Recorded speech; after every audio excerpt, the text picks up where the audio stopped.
How's everyone doing today? It's your boy JJ Domination, and we are back today doing the inverse of the video that I did previously for Madden 20 ratings. We did talk about the players who I thought were being overrated according to the Madden 20 rating scale or whatever, and today we're going to be doing underrated. Now, I know, and trust me, I do kind of agree with the people out there saying this. I get it, man. It's just a video game. Rosters are going to be updated weekly. People are bitching. I understand. I kind of fall somewhere in between.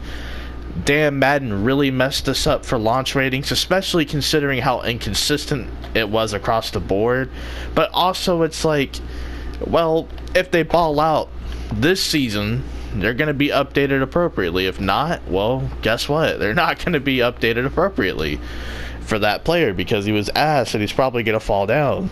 So I'm kind of in the latter. I'm leaning a little bit towards, yeah, it kind of matters, because if a player played well, you would like to see them get awarded with the proper rating that they deserved. But I get where everyone's coming from. I try not to be that dude who's like, yeah, you're stupid, you don't know what you're talking about. I'm not that kind of dude. I like to hear everyone out. I get it, man. But for this list, it's the most underrated Madden 20 rating for each team. However, I did give myself a limit because I really thought that there were a lot of players being a little bit underrated by Madden. Some of it's kind of nitpicking, the others not so much. So we're going to see. I did cap myself off at 3 players per team. I'm going to go ahead and tell you I don't have 3 players for every team. There's probably going to be most likely 1 or 2. Only a few teams have 3 players. Some could have had more than 3, which is just, asinine considering that Madden has a new rating spread. Apparently we can't tell because you have Ty Montgomery rated the same as Josh Jacobs. Anyway, let's just get into it. Alright, so for the Chicago Bears, 2 players that I think are being underrated by Madden are Akeem Hicks, who is at an 87 overall, and Danny Trevathan, who is at an 80 overall. Personally, I think Danny Trevathan's been slept on most of his career. He's been a very productive player, and I just feel like aside from that 1 year where he was really good for Denver, he just hasn't been given his proper due as an NFL player. I get it. Roquan Smith's the more flashy player that everyone's in love with. He did get an 82. I thought it was a fair rating for him, but Trevathan should be rated a little higher than him because in my opinion I think he's better. I'd have given him like an 83 to 84 overall. I think that's fair for Danny Trevathan. And for Akeem Hicks, I feel like he has more of an impact on the game than a guy like Michael Pierce. Now, I know Michael Pierce is an elite run defender. I'm not taking that away from him. So before people come in here and say, oh, this guy doesn't know what he's talking about, he doesn't watch football, blah, blah, blah. Yeah, dude, I don't watch football. I just make football videos and act like I know what I'm talking about. Anyway, I do watch football, idiots, but here's the thing. Michael Pierce is a great run defender. I feel like Akeem Hicks for that team, considering he has a Khalil Mack on his team, I feel like he has more of an impact than Michael Pierce being like that dude on the defensive line for his squad. So I'd have given Akeem Hicks like a 90, and Michael Pierce, I'd have honestly made him the same rating, a 90. I think I talked about that in the overrated video. Anyway, let's move on to the Cincinnati Bengals. I have Carl Lawson and Jesse Bates being underrated. They're both at an 81 overall. I think they should both be an 84 overall. I feel like Carl Lawson, yes, he's been playing, with some injuries and whatnot, but he is just an absolute beast, man. He's just one of the players that I was really confident in when he came into the league that he would just be an absolute stud, and he really hasn't disappointed me. He just hasn't been the healthiest, but talking about Madden and its inconsistencies, we have seen players who have injury history still being given the benefit of the doubt and still being rated highly. So why isn't Carl Lawson in that discussion? Also, Jesse Bates had a killer rookie season at the free safety position, and yet there are safeties being rated higher than him that really didn't have the production or the grading per se according to Pro Football Focus, which I'm not a Pro Football Focus guy. I know that they say that they watch tape and they have all these formulas for what works and what doesn't, their grading system. Yeah, their grading system sucks. I believe in my own grading system, which is the eye test, and mixed in with a little bit of stats because, not all stats are created equal. That's why the eye test is very important. But I think both of those players should be an 84 overall. Now going to the Buffalo Bills, honestly, I did put 2 players on here. I probably could have put about 7 or 8. But I went with Matt Milano at a 77 overall and Tremaine Edmonds at a 74. I think they're both being underrated. Matt Milano was one of the better pass coverage linebackers in the entire NFL last season, and he doesn't even get an 80 overall. That's just asinine to me. And then Tremaine Edmonds at a 74. He really wasn't that bad last season. Now, this is an example of where the stats do matter. Tremaine Edmonds had, like, a lot of tackles. He was, like, probably third out of all rookies in tackles, which, you know, would put him behind Leighton Vander Esch and Darius Leonard. Maybe he was 4th, because I think Derwin James was up there as well. But he wasn't just some cleanup artist. He was a guy who was, you know, legitimately getting tackles and, you know, was like the guy who the running backs and stuff met at contact. He wasn't like the guy who kept getting his ankles broken or whatever. So, you know, both of those guys should have been in the low 80s. I'd say Matt Milano should have been still higher than Tremaine Edmonds, but, you know, they should have been low 80s for me. I don't think Roquan Smith is a whole 8 points better than Tremaine Edmonds. That's just my opinion. No disrespect to either guy. For the Denver Broncos, we have Bryce Callahan at an 81 overall and Bradley Chubb at an 80. Bryce Callahan was one of the best nickel corners in all of football last season, and he only gets an 81, whereas Kendall Fuller, who, yeah, he has a reputation for being a pretty good nickel corner, gets an 87, and I didn't think he was worthy of that.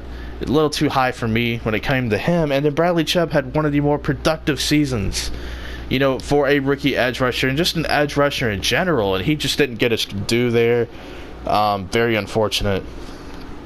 Bradley Chubb should have been at least an 83 overall, and Bryce Callahan maybe an 85. I think that's a good rating for him, maybe an 86. For the Cleveland Browns, we got David Njoku at an 82 overall and Duke Johnson at an 80. Njoku had kind of a breakout season last year, but yet Jason Witten, who is coming back from the ESPN booth, is being rated higher than him. I strongly disagree with that. David Njoku should be about an 85. You know, if you're going to give, you know, Kyle Rudolph an 85, David Njoku should at least be an 86 maybe, but maybe Kyle Rudolph should just be lower rated. And then Duke Johnson, you know, at an 80 overall, he split time as a slot receiver and a running back. To me, I feel like he should be rated higher. He should be rewarded for being so versatile and being a playmaker and equally good at both. You know, I just feel like he should be around the 83 overall. Nothing too crazy, but just bump him up a little bit, give him some respect. For the Tampa Bay Buccaneers, only one player for this one. I went with Devin White at a 74 overall. I don't think he's... I don't understand why, you know, he's starting out at a 74 overall. If you could have Jake Ryan, who, you know, hasn't played in over a year, at a 78 overall, basically carrying over his same rating, you mean to tell me that Jake Ryan's 4 overall points better than Devin White? I refuse to believe that. Devin White is the first middle linebacker drafted in the top 5 in 26 seasons, and you mean to tell me that he's 4 points lower than Jake Ryan? Okay. I can guarantee he's coming in better than Jake Ryan. Like, not even a question in my mind. For the Arizona Cardinals, I kind of alluded to this in my overrated video. Chandler Jones at an 82, and then Budda Baker at an 80. So Chandler Jones at 82, first of all, makes absolutely no sense. He's still one of the better pass rushers in our game, and you have guys who really haven't, like, proven themselves as a pass rusher who are a little bit higher than him, and to me it just makes no sense. Chandler Jones should be at least an 87. And then Budda Baker, you know, the Chargers, Desmond King, who's like a corner for the Chargers, he made the Pro Bowl as a special teamer, and he got a high rating. I think Budda Baker should have gotten the same rating, around an 85 to an 86. If you're going to give Desmond King that high of a rating for being a Pro Bowl special teamer who could also excel at his role, why not give the same rating to Budda Baker? You know, to me, I think Budda Baker should have gotten like an 84. Same thing with Desmond King, but to me, it's like the logic doesn't carry all the way through for their ratings, which is why people like me and others have been complaining about it. But like I said, I kind of fall in the latter somewhere in between. Anyway, speaking of the Chargers, you know, underrated players, I went with Derwin James at an 86 and Mike Williams at an 81. Just give Derwin James a 90. I mean, he had one of the best rookie seasons last season for a defensive player. It's a lot of dudes did. Okay, it was a really good defensive rookie class, especially in the secondary. 3 safeties just emerged last season.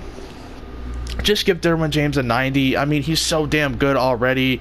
He offers a ton of versatility. Can play as a corner in the slot, a sub linebacker, a free safety, and a strong safety. He just does so much, man. Just give the dude a 90 overall rating.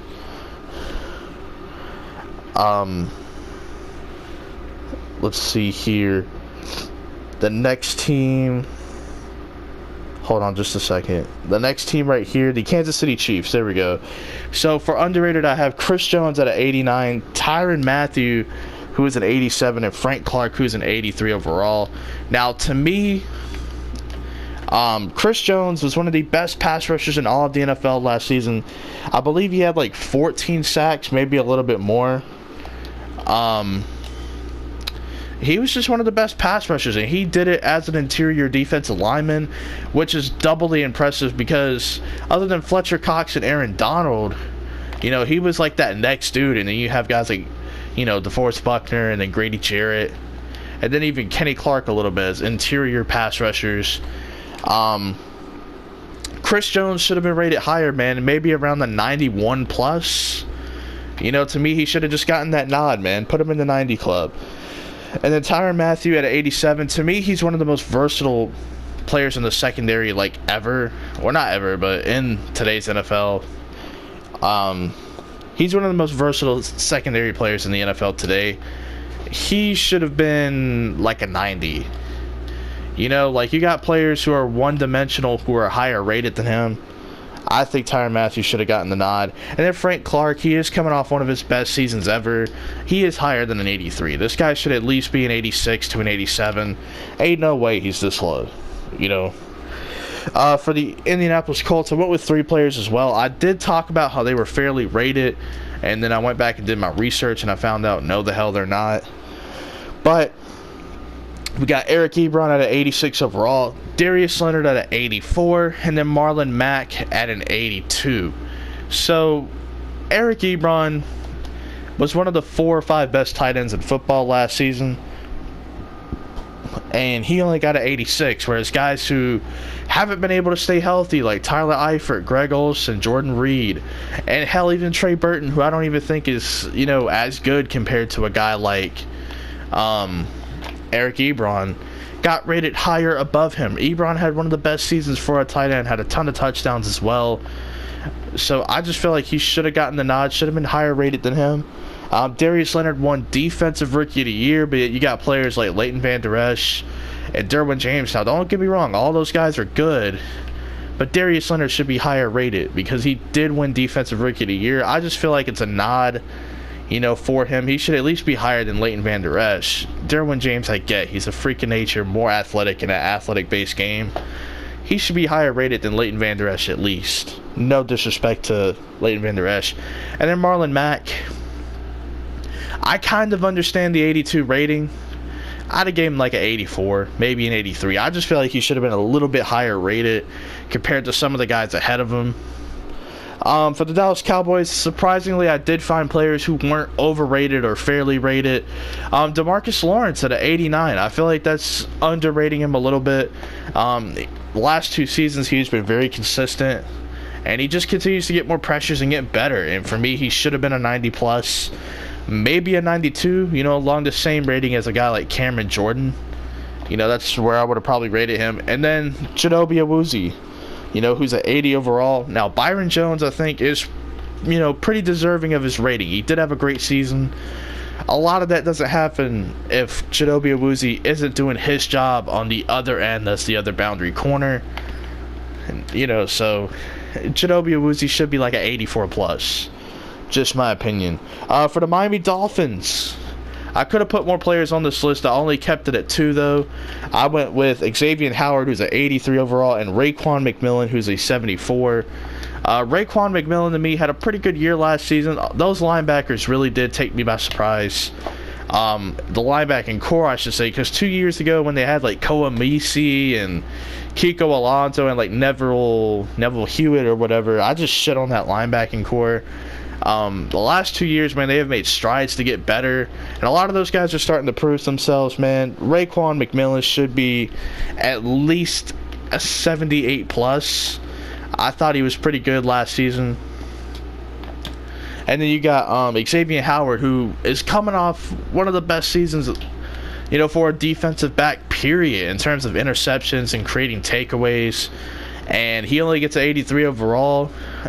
I feel like he should be an 87 plus, man. He was really good at what he did. Even if he wasn't the lockdown corner, you know, that Byron Jones was last season, or Jalen Ramsey, or Stephon Gilmore, the dude created a ton of takeaways, and yes, some of them were opportunistic. That's where, like, stats don't matter, you know, because you have to look at the situation. A lot of them were opportunistic, but he also did a lot to be in the right place at the right time, and I feel like he should be rewarded for statistically being very good. For the Philadelphia Eagles, though, we do have Carson Wentz at an 82 overall and Timmy Jernigan at a 78. I get what they tried to do with the quarterback rankings. That's why I'm not really too mad at it. I just feel like he should be at least an 84. If I'm looking at how I assess the quarterback position, I think he just should be a little bit higher. Same thing with Timmy Jernigan, man. He's a 78 overall. I think he should be an 83 overall. I just think he's more of an impact player than people give him credit for. And he's always been a little underrated, in my opinion. For the Atlanta Falcons, I could have put like 4 or 5 players on here, but I ended up putting 3. I went with Grady Jarrett at an 87 overall, DeMonte KZ at a 79 overall, and Jake Matthews at a 79 overall. The 4th player I did consider was Mohamed Sanu. I came to the conclusion that, yes, an 82 overall seems a little low for him, but with that being said, receivers just, you know, they should be just lower ranked than he is. So that was kind of my counter argument for not putting him on here. I know it's kind of lame, but, you know, I capped myself off at 3 players per team. So Grady Jarrett at an 87, he should be ranked higher, man. He should be like at least an 89 to a 90 overall. Just slightly under Chris Jones, but, you know, higher than some of the other guys. I mean, that's just the way that I look at it. Grady Jarrett's an absolute stud. As of recording this, he just got paid as well. So, props to him. He's going to be making the 3rd most money for a defensive tackle behind Aaron Donald and Fletcher Cox, which, you know what, I'm cool with, man. He does a lot out there. DeMonte KZ, similar to Xavier Howard, man. He created a lot of takeaways. And as a safety, man, he showed me versatility that I kind of figured he would display, but I never really truly knew that he had. So props to him. And yes, he did have a lot of takeaways. A lot of it was opportunistic, but like we said for Xavier Howard, he did a lot to be in the right place at the right time. So you just got to give the dude props. He should be like an 86, 87 plus. Does that mean he's one of the best safeties in the league? No, but it's just a nod of what he was able to accomplish last season. If you're going to give guys like Chris Carson at running back in 87, if you're going to allow DeAndre Hopkins to be in the 99 overall club because of what they were able to accomplish last season, I feel like it should just carry over to every position. You know what I'm saying? And Jake Matthews at a 79 overall, I think he's one of the 10 to 12 best left tackles in football, but yet he ain't rated as such, man. He's a 79 overall. He should be around the 83 to an 84. I think he's a really good left tackle, and I have a pretty interesting experience, you know, when I went to the Falcons training camp, because, you know, I do live in Georgia. When I went with Aaron to the training camp for the Atlanta Falcons, kind of like a kind gesture of him to invite me, Jake Matthews got, you know, signed as we were there. So I just think it's pretty cool that was like a little fun factor. At least it got reported that he signed. He probably signed like the day before or something, but reports came out the day that we went there. Anyway, I just think it's a really cool experience. Jake Matthews should be rated higher. Shout out to him, though. For the San Francisco 49ers, we went with DeForest Buckner at an 87 overall, and Dee Ford, who is an 84 overall. DeForest Buckner, just copy and paste what I said about Chris Jones and Grady Jarrett. They should be a 90. or a 90 plus. DeForest Buckner was a very disruptive pass rusher as an interior guy, and he did get the credit, but at the same time, you got guys ranked above him that shouldn't be, and I just feel like he's being a little underrated by Madden. And then D Ford, similar to what I said about Frank Clark, had one of the best years for him as a pass rusher. I just feel like, yes, he did kind of get rewarded for it, but I think him and Frank Clark should be around the same overall. Maybe Frank Clark a little higher, because I do think he's a better football player. So maybe like an 86, 87. Next up for the New York Giants, we got Sterling Shepard at an 81 overall and Dalvin Tomlinson at an 80. Sterling Shepard, to me, he's a pretty good slot receiver. I think I'd have gave him like an 83. And then you got Dalvin Tomlinson at an 80 overall as an interior defensive lineman and a 3-4. I feel like I would have given him an 83 to an 84. I just think he's very disruptive as a run defender, and he does offer a little bit of upside as a pass rusher. And I'm not saying this is a projection. That's actually what he did for the Giants last season, and I felt like he should have been at least a little bit more rewarded for that. For the Jacksonville Jaguars, we got A.J. Boye at an 88 overall and Keelan Cole at a 77. I feel like people are really starting to forget how good A.J. Boye is as a lockdown corner. I get that Jalen Ramsey plays for that team, but when Jalen Ramsey was getting his ass eaten up by Antonio Brown and DeAndre Hopkins, guess who was holding it down? A.J. Boye. How quick people forget how great he is, or how elite he is as a corner. And then you got Keelan Cole, man. I just thought he played really good last season. Or not really good, but I thought he was solid. I would have put him in the 80s, like the low 80s, like 82 maybe. I just feel like he's being a little slept on by Madden. I get it, though. He's still a little unproven as a player. But I think 77 is just a little too low for him. For the New York Jets, only one player really that I thought was a little underrated, and that's Jamison Crowder at a 79. I feel like he should be an 83 overall, maybe even an 84. He's a really good slot receiver. He has done well regardless of the environment around him, and I just feel like he should be rewarded for that. He's more than just some stat guy. He's more than just a slot receiver. He could do a little bit of everything for your offense. He's just a dynamic player, man. For the Detroit Lions, I wonder what the Lions fans got to say about what I'm fixing to say. The most underrated players in Madden for me, based on how they did their ratings, Kenny Galladay, who's an 83 overall, and Deshaun Hand, who's a 79. Now, Deshaun Hand, not a stat guy, but he was one of the really good run defenders in football last season. And he did offer a little bit of upside as a pass rusher, man. Not a guy who would finish, but he's the guy who would get a lot of pressure. Just a very disruptive player. I'd have gave him an 84 overall. And Kenny Galladay, honestly, just flip his rating with Marvin Jones, man. And, make Kenny Galladay 86 overall. I'd have just flipped him and Marvin Jones rating, to be honest. Now, moving on to my Green Bay Packers, man. Devontae Adams at a 92 overall and Jair Alexander at an 83. Now, you're probably wondering, how the hell can you be a 92 overall and be underrated? I'm about to explain. It's not necessarily the rating.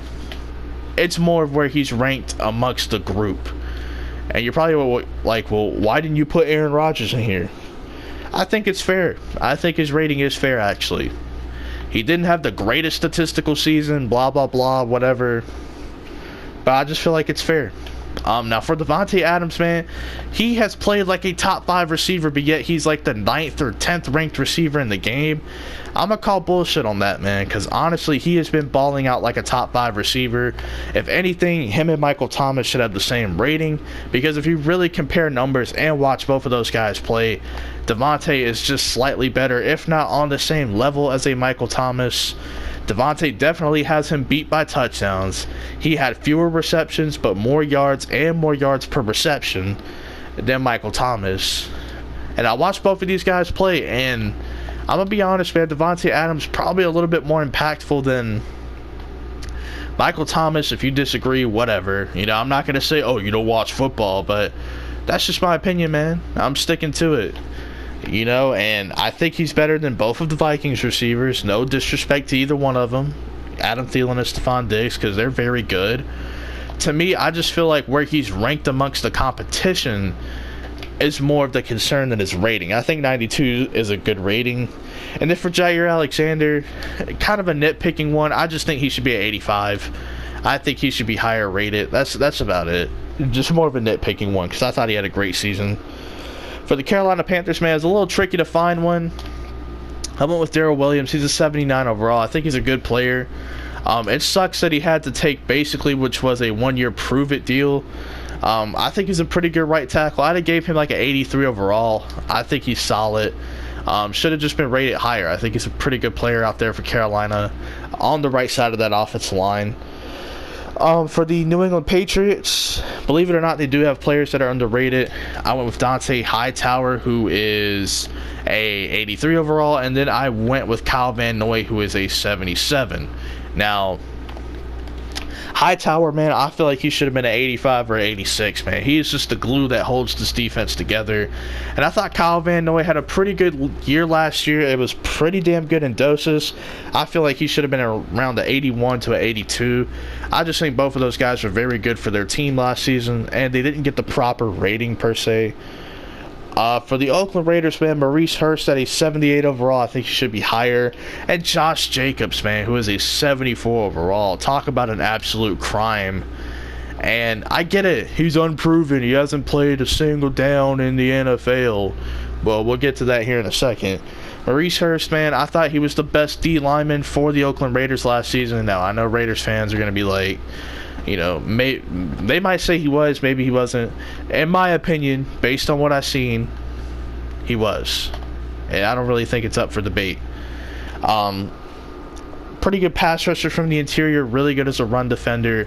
I think he's only going to get better, of course, as he enters year two. Kind of a duh moment for me, but I like what I've seen out of him. I just think he should be like an 82 overall plus. And then you got Josh Jacobs, man. Josh Jacobs is going to be the starting running back on this team. Now, I'm not saying that a 74 is bad. Personally, I'd have gave him a 77. But you got three running backs on his own team who probably are either going to get cut or not play, who are rated higher than him. You got Isaiah Crowell, who I'm pretty sure is hurt right now. You got Doug Martin, who I think if he don't have a decent preseason, he's going to get cut for cap casualties. And then you have Jalen Richard, who is above him, who is kind of more of a gadget player. He's not really a guy who you're going to say, hey, give me 20 carries. So you have all three of those guys higher rated than Josh Jacobs. And if you go into like a computer franchise where you're using a team that's not Oakland, he's just going to sit there on the bench, and it'll probably be easy to trade for. So Madden's got to fix that, man. You've got to either bump the other guys down and boost Josh Jacobs' rating or something, man. I don't know. That's just whack. I know he hasn't played a single down in the NFL, but neither did Saquon Barkley last year, who had the same rating as Theo Riddick at launch, and look at what he's doing now. Not saying that Josh Jacobs will be Saquon Barkley, but I'm just saying, you know, like, have some guts, man. Have some balls. Don't be afraid to rate these guys a little high as rookies. Like, don't be afraid. For the Los Angeles Rams, we got three players, man. We got Samson Ebukam at an 80 overall. We have Dante Fowler at a 77. And Corey Littleton at a 75 overall. Ironically, all three of these guys are linebackers. Anyway, so Samson, man, I thought he had a pretty solid year. I'd have gave him an 83 to an 84. Maybe that's still underrating him a bit. I think it's a good rating for him. Just a pretty solid player throughout. Dante Fowler Jr., man, Clay Matthews is rated higher than him. And he didn't do shit last year for Green Bay. I'm just going to be honest. I watched Green Bay play. It's my favorite team. All 16 games, every second. He didn't do shit. His backup, Kyle Fackrell, had 3 times the sack production he did. Or at least 2.5. 2.5 times. I'm not a math major. But Dante Fowler had more of an impact with Aaron Donald on his team than Clay Matthews did with a wide open, you know, pass rush where somebody could step up. So to me, I just feel like they're overrating Clay Matthews. I already said that in the Rams video. And then you got Corey Littleton, 75 overall. I think he's more than just some special teamer. You know, he was a pretty good player for the Los Angeles Rams last season. I think he should be higher rated. For the Baltimore Ravens, we're going to go with Matthew Judon at an 81 overall. And then Tavon Young, who is a 77. Now, Matthew Judon, he is going to be an 81 overall in this game. I think he should be a little bit higher. To me, he's kind of like that next big pass rusher, man. He's going to be like the Zadarius Smith of this team next season. Zadarius Smith had a breakout year and then got a bag from Green Bay. And Matthew Judon, man, he was pretty good last season. I thought he showed flashes, but he did get overshadowed by, the rest of that defense. I think he's going to be pretty good this season. I'd have gave him still like an 83 overall, And then Tavon Young, I'd have gave him like an 80 to an 81. I think he's a good slot corner. I know he's a little bit smaller and a little bit more aggressive, in terms of like trying to make that big play. But for me, Tavon Young's just a solid player. I think he should be rated a little higher. That's just me nitpicking, though. Like I said, I had to find something. For the Washington Redskins, man, Daron Payne at an 83 overall, Jonathan Allen at an 82, and then Chris Thompson at a 79. Just give Daron Payne and Jonathan Allen an 85. I mean, what more do we need to see from them? They're great run stoppers. They're pretty solid pass rushers for interior guys. Nothing too crazy. And then Chris Thompson, man, I feel like people really forget how good of a receiving back he is. I'd make him like an 83.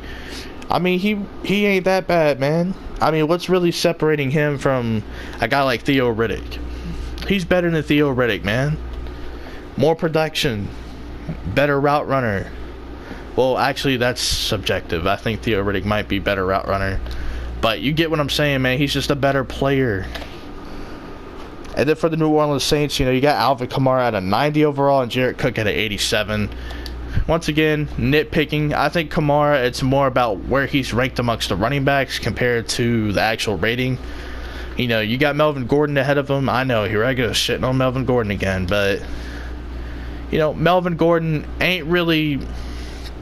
I mean, who would you rather have, Melvin Gordon or Alvin Kamara? I think 8 times out of 10, it's going to be Alvin Kamara. As much as I like both. And then you got Jared Cook at an 87. I mean, really, is Trey Burton just as good as him? I doubt that. Jared Cook had a great season last year despite not having much talent around him and despite his quarterback being Derek Carr. He was able to play pretty well.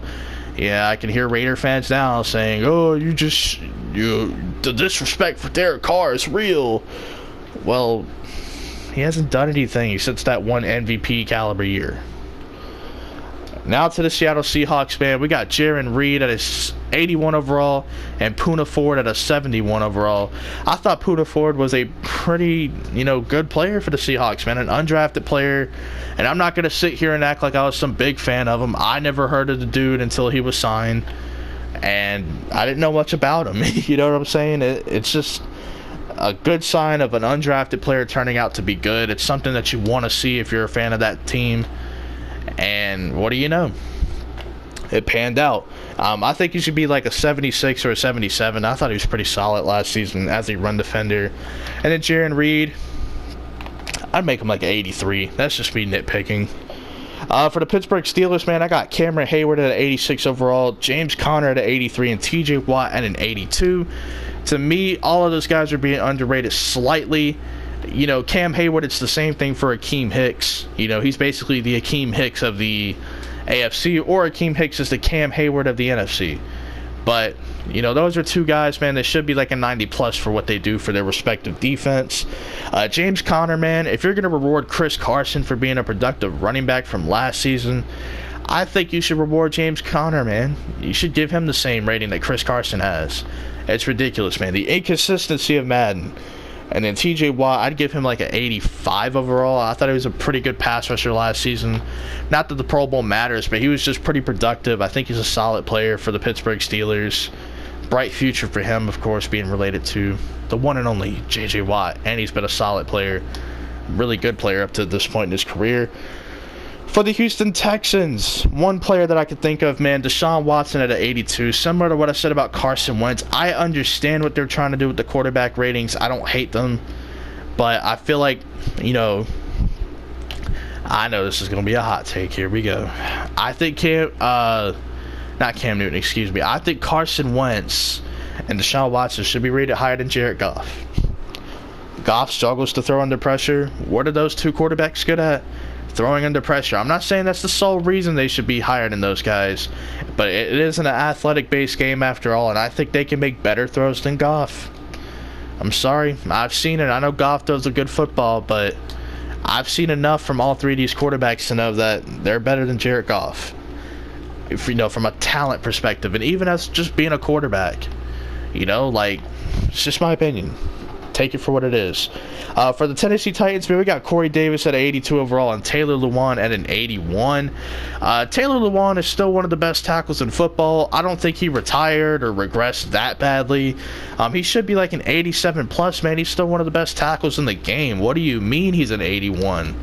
Ain't no way these average bums that are ahead of him are that much better than him. Like, no offense. I feel like I've said that a lot. And then Corey Davis at an 82. I'd just give him an 84. You know, not only did he show strides last season, but he made some big plays for the Titans team. I would give him like an 84 plus. Similar to whatever rating I said for Mike Williams, that's what I'd give Corey Davis. Just a similar rating. I think both of those players are very good.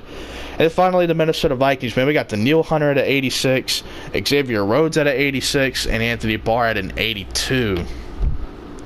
I think Danielle Hunter should be like an 89 to a 90, to tell you the truth. And, you know, he's just been a very productive pass rusher for Minnesota. I think he's been a very disruptive player. And, you know, it's more than stats, man. I just see him out there when he's playing the Packers or when he's just playing on TV. I just see him flash off the screen more than some of the other guys. But he ain't getting the proper respect. It's okay. I mean, an 87 or an 86 is respectful, but I feel like some of the guys ahead of him shouldn't be ahead of him, if that makes sense. I feel like he's slightly better than some of the competition.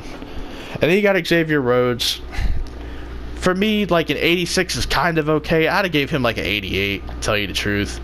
It's just the fact that you got like 17 corners ahead of him. I don't think he's that ass, man. Come on. I think he's still like a top 10 corner in the game. He's just a little bit closer to 10 than he is to number 1. But damn, to have 17 corners ahead of him, I mean, okay, you know, that's an interesting one. I mean, I'd listen to your argument if you're trying to tell me, but I mean, damn. I guess the roads for Xavier Rhodes are really closing, huh? And then you got Anthony Barr, 82 overall. I think he should be like an 85. Just a very versatile player, still a very good player for that team. But it is what it is, man. But really, that's it for me, man. Like I said, I get it. You know, it's just Madden ratings. Quit your bitching. Play the game. I get it, man. And listen, like I said, I'm in the latter half. I'm in the latter half of saying that, you know, some of these ratings are disrespectful and that just shut up and buy the game. Like I said, I'm in the middle somewhere, guys. I'm not trying to be biased, okay? I'm just doing the videos because people want to hear, you know, some of my opinions. You know, I'm a football guy. I talk football all the time. You know, I pretty much eat, sleep, and whatever else football, you know, like that. It's my life. So, you know, Madden is like the only thing that's popping right now in the football community, other than people going back to training camp and dropping ridiculous takes. We ain't got that much to talk about. So, of course, me playing Madden and uploading Madden content, I gotta talk about Madden. So if you guys don't really care about the ratings that much, then, you know, still watch it. Watch it because I'm the one uploading it.